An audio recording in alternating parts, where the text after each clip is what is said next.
Good morning, class. Today we teach you chapter 10 motion and measurement of distance. इसकी हम जब part 1 और part 2 पहले भी कर चुके हैं, तो आज स्टार्ट करते हैं हम अपना पार्ट 3 पॉइंट 10.7 पॉइंट पर आ जाइए। Activity 5 moving things around us.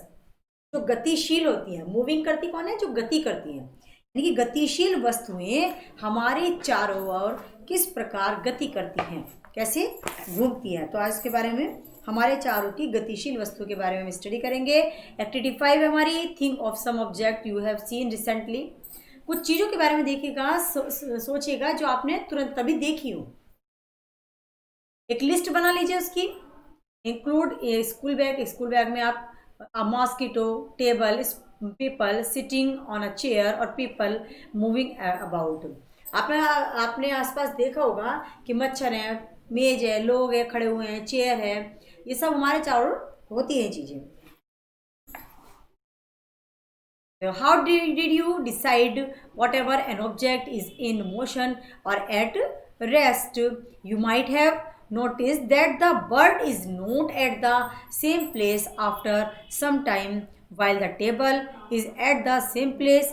On this basis, you may have decided whether an object is at rest or in motion. Let us look at the motion of an ant closely. तो देखिए, आपने देखा होगा कि चिड़िया कुछ समय पश्चात पहले वाले स्थान पर दिखाई नहीं देती है, जबकि मेज उसी स्थान पर है। इस आधार पर आपने यह सुनिश्चित किया होगा कि कोई वस्तु गति में है या विराम में है। तो इसे हम एक किसी चीटी की गति को ध्यान से देख सकते हैं। नेक्स्ट आता है हमारा activity 6। Select a place where you find ants, spread a large sheet of white paper on the ground and keep a little sugar on it.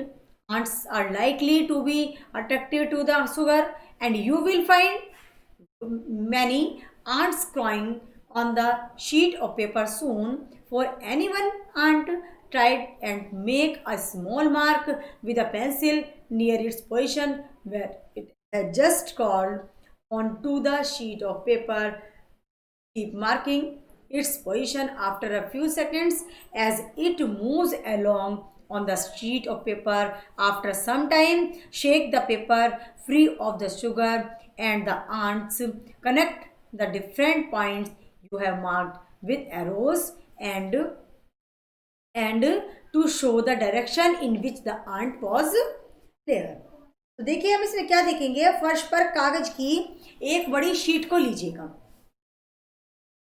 एक शीट फैलाकर इस पर चीनी के कुछ दाने रख दीजिएगा। चींटियां इस चीनी की ओर आकर्षित होंगी और आप शीघ्र ही इस कागज की शीट पर बहुत सी चीजों को रेंगते हुए देखेंगे। किसी एक चींटी के लिए जब वह कागज की शीट पर तुरंत रेंग चुकी होगी, पेंसिल से उसकी स्थितियों के निकट छोटे छोटे चिन्ह अंकित कीजिए, जैसे कि आप पिक्चर अपनी देख रहे हैं 10.11 में।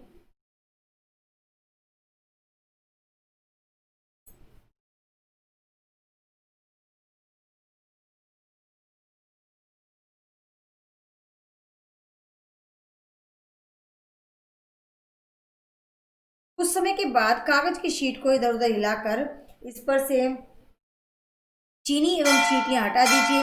उन विभिन्न बिंदुओं जिन्हें आपने कागज पर अंकित किया था, उनको तीरों द्वारा जोड़कर चींटी की गति की दिशा दर्शाइए। वह हर बिंदु जिसे आपने अंकित किया है, कुछ सेकंडों में के अंतराल में चींटी ने कहां कहां गति की को दर्शाएगा। इसी प्रकार हम इसको आगे देख सकते हैं। देखते हैं हम 10.8 में type of motion. Type of motion से पहले हम स्टडी कर चुके हैं चारों ओर की गति के बारे में। तो मोशन के जो टाइप होते हैं उनके बारे में स्टडी करेंगे।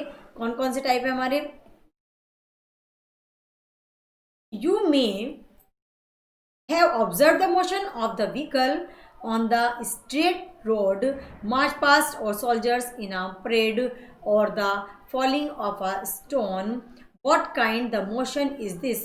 Sprinters in a 100-meter race also move along a straight track. Can you think or more such examples from your surrounding. तो गति के जो प्रकार होते हैं, आपने सीधी सड़क पर किसी वाहन की गति, किसी परेड में सिपाहियों को मार्च पास्ट की गति, या किसी गिरते हुए पत्थर की गति का परीक्षण किया होगा। यह किस प्रकार की गति होगी? 100 मीटर दौड़ प्रतियोगिता में धावक भी सरल रेखा के अनुदिश दौड़ते हैं। क्या आप अपने चारों ओर देखकर इसी प्रकार के और अधिक उदाहरण सोच सकते हैं? तो इन सभी उदाहरणों में देखते क्या है कि वस्तुएं सरल रेखा के अनुदिश गति कर रही हैं। इस प्रकार की गति को हम कहते हैं सरल रेखीय गति।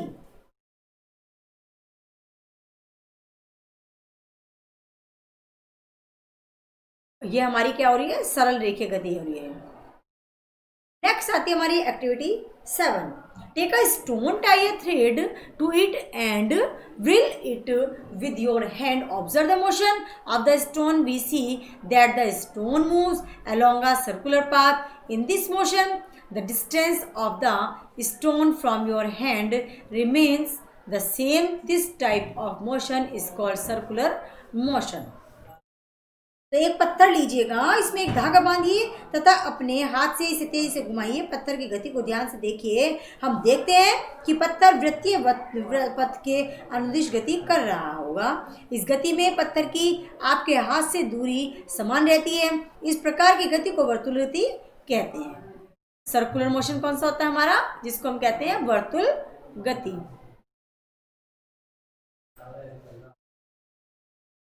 The motion of the point mark on the blade of an electric fan or the hands on a clock are example of circular motion. The electric fan or a clock by themselves are not moving from one place to another, but the blade of the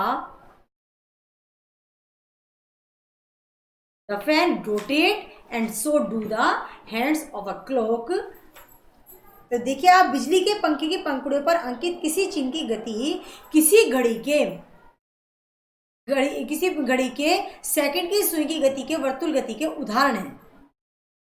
तो बिजली का पंखा या घड़ी स्वयं एक स्थान से दूसरे स्थान तक गति नहीं कर रहे हैं, परंतु पंखे की पंखुड़ियां घूर्णन कर रही हैं, वो घूम रही हैं तथा ऐसा ही घड़ी की सुइयां भी करती हैं। यदि हम पंखे की पंखुड़ियों अथवा घड़ी की सुइयों पर कहीं किसी प्रकार का कोई चिन्ह अंकित कर दें तो घूर्णन करते समय भी पंखे अथवा घड़ी के केंद्र से इस चिन्ह की दूरी समान ही रहेगी।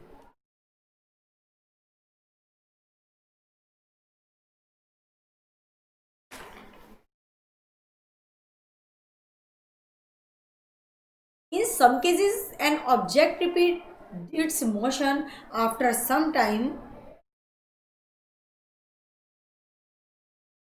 After some time, this type of motion is called the periodic motion.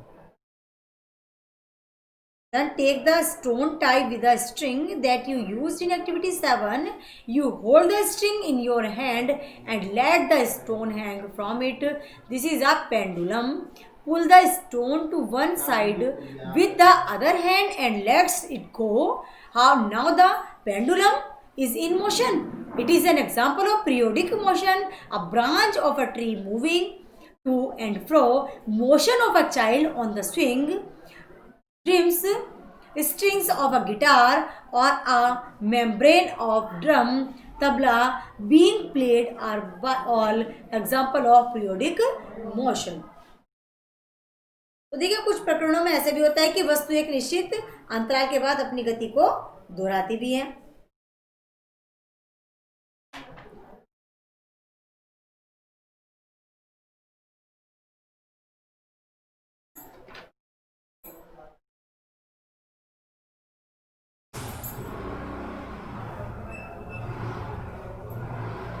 गति, इस प्रकार की गति को हम कहते हैं पीरियोडिक मोशन, मतलब आवर्ती गति।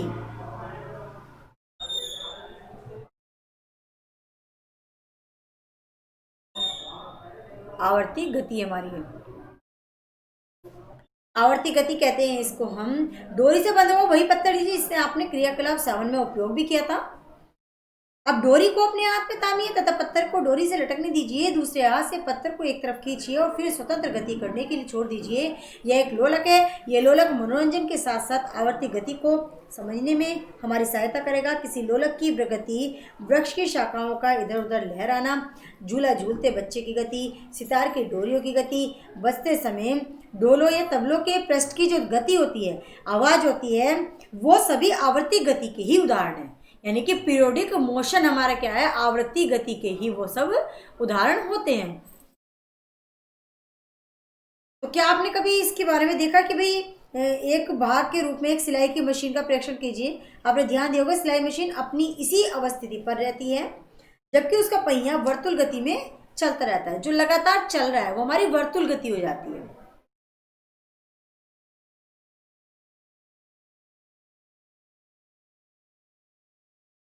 इसमें एक सुई भी होती है जो जब तक पहिया गुणन करता है तब तक निरंतर ऊपर नीचे गति करती रहती है। क्या ऐसा नहीं है यह सुई आवर्ती गति कर रही है?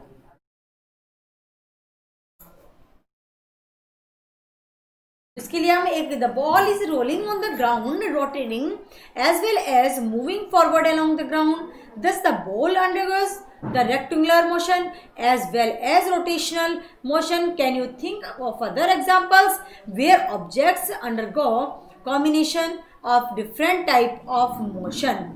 We did many measurement activities and discussed some kinds of motion. We saw the motion is a change in the position of an object with time. The change in this position can be determined through distance measurement. This allows us to know how fast or slow a motion is.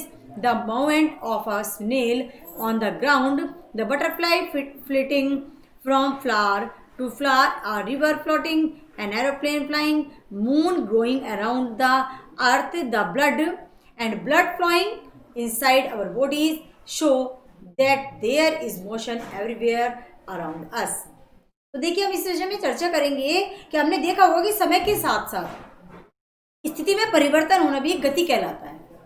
स्थिति में परिवर्तन होना भी एक गति कहलाता है। हमारा स्थिति में हुए इस परिवर्तन को हम दूरी मापन